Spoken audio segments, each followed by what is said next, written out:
You may have used linear regression equations or even quadratic regression equations to model statistical data, and today we're going to talk about using exponential and logarithmic functions to model data. And which one do you use? Well, it depends on what the data is doing, okay? So you can see right here on this first graph that if all your points are kind of going concave up and increasing from left to right, you want to use an exponential. If it's concave up and decreasing, you still want to use an exponential. That's exponential decay. Now, if it's concave down and increasing like this, you're going to use a logarithmic. And then if it's concave up and decreasing like this, you can also use a logarithmic. Now, you may notice that these two kind of look alike. So how do you know which one to use? Well, we'll talk about that in just a minute. Okay, here's an example. A diamond merchant has determined the values of several white diamonds that have different weights but are similar in quality. So here's the first, this top column is weights, and this bottom one is the value of the diamonds. And I've gone ahead and put these into my calculator, and here's my window so you can look at it, and here's the stat plot. So you can see that it's kind of going up like that. So I'm thinking we're going to use something in the form of a times b to the x. It looks like it's sort of exponentially increasing. So on my calculator, I'm going to go to Stat, over to Calc, and I'm going to arrow way down to EXPREG. That's exponential regression. Okay, I want my x list to be L1, my y list to be L2. I'm going to store this regression equation in y1. So I'm going to hit my variables button, over to y variables, enter the function, and I want it to be in y1.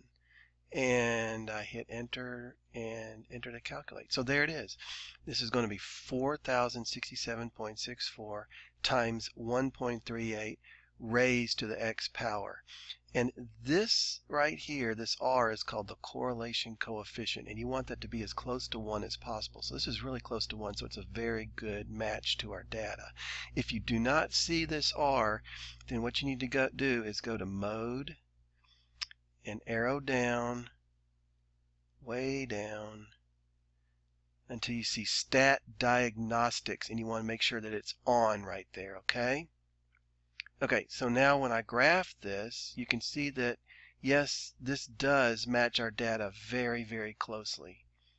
And there it is in Y1 because we pasted it in there, okay?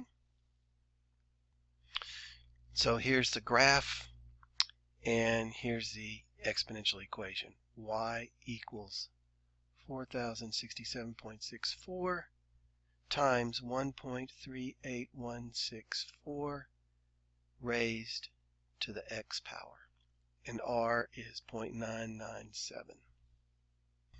Okay, let's look at another set of data, and this data are the women's Olympic 100-meter freestyle times from 1964 to 2008. And I went ahead and just made 1964 1, 1968 2, and so on all the way down to 12. Okay, so I put my data in my stat.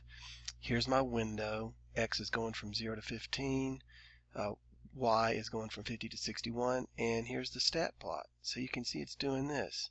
So the question is, should I go with exponential reg or linreg? Well, we're going to compare correlation coefficients. So let me get my calculator up here, and I'll quit. And let's do EXPREG first. I'm going to go to Stat, over to Calc, and we'll arrow down to EXPREG. We'll use L1 for X, L2 for Y. I'm going to store this in Y1. And we calculate. Okay, and we get a correlation coefficient of 0.90978. That's pretty good. That's pretty close to 1. Okay, now let's do the same thing for linreg. So I'm going to go to Stat, Calc, arrow down to natural log regression, LNreg. I'm going to let my X list be L1, Y list be L2, and I'm going to store this in Y2. So hit my variables button, over to y variables, function, and y2. So I've got my exponential regression in y1 and my logarithmic regression in y2. Calculate, and this has a correlation of 0.936, which is better. Let's graph them so we can see what they look like, okay? And so you can see that if I hit trace and I arrow down, so I'm on y1. Okay, so here is the exponential regression, and you can see that it does not match the data as good as our logarithmic regression, and our correlation coefficients back that up. This is closer to 1. The absolute value of this is closer to 1 than this is.